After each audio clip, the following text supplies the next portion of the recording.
Chapter 1. Order of Visualization. The exercise of the visualizing faculty keeps your mind in order and attracts to you the things you need to make life more enjoyable in an orderly way. If you train yourself in practice of deliberately picturing your desire and carefully examining it, you will soon find that your thought and desires come and proceed in more orderly procession than ever before. Having reached a state of ordered mentality, you are no longer in a constant state of mental hurry.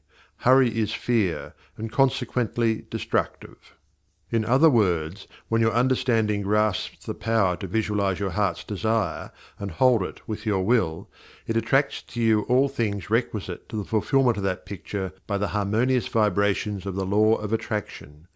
You realize that since order is heaven's first law, and visualization places things in their natural element, then it must be a heavenly thing to visualize. Everyone visualizes, whether they know it or not. Visualizing is the great secret of success. The conscious use of this great power attracts to you greatly multiplied resources, intensifies your wisdom, and enables you to make use of advantages which you formerly failed to recognize.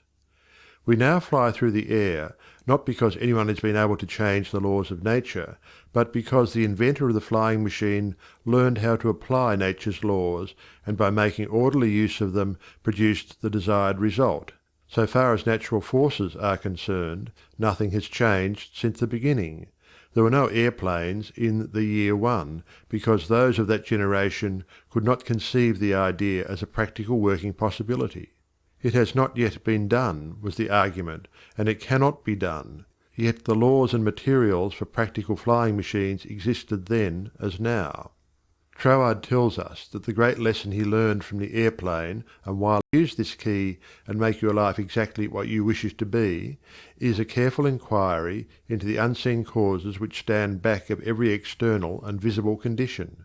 Then bring these unseen causes into harmony with your conception, and you will find that you can make practical working realities of possibilities which at present seem but fantastic dreams.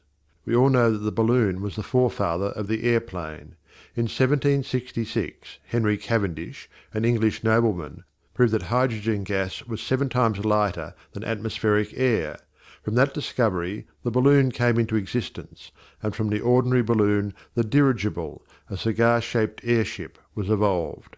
Study of aeronautics and the laws of aerial locomotion of birds and projectiles led to the belief that mechanism could be evolved by which heavier-than-air machines could be made to travel from place to place, and remain in the air by the maintenance of great speed which would overcome by propulsive force the ordinary law of gravitation.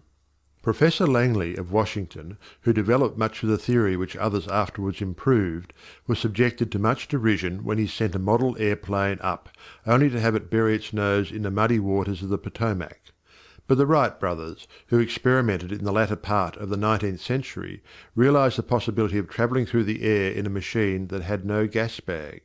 They saw themselves enjoying this mode of transportation with great facility. It is said that one of the brothers would tell the other, when their varied experiments did not turn out as they expected, "It's all right, brother, I can see myself riding in that machine, and it travels easily and steadily."